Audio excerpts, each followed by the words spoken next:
Hello दोस्तों, आप सब लोग को हमारे ब्लॉग वीडियो में आप सब लोग का स्वागत है।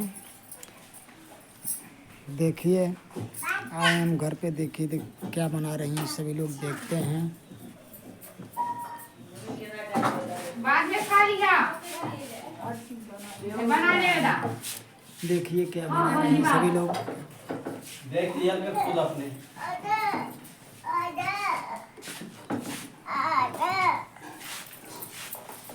देखिए क्या बन रहा है।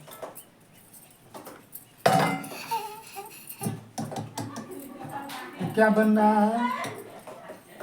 चौंगा फारा। क्या बन रहा है? चौंगा फारा बन रहा है दोस्तों, खाना है तो घर पे आइए।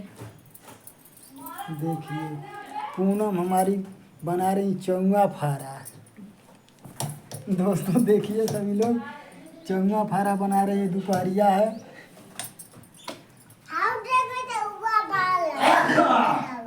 हमारी औरत रो बड़ी ललचाई है।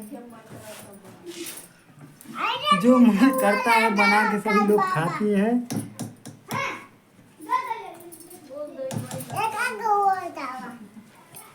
देखिए दोस्तों, ये हमारी बड़ी भाभी है, इधर बैठी है, लजा रही हैं। देखिए शर्मा रही हैं।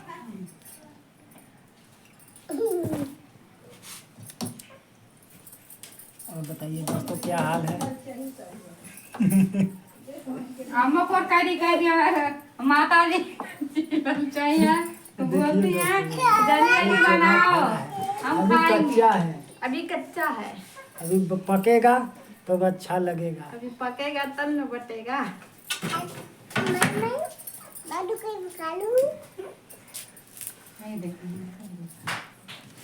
और बताइए दोस्तों सभी लोग कैसे होंगे? आशा करते होंगे सब लोग ठीक ठाक होंगे, मस्त होंगे। वीडियो अच्छा लगे तो लाइक सब्सक्राइब जरूर करिए।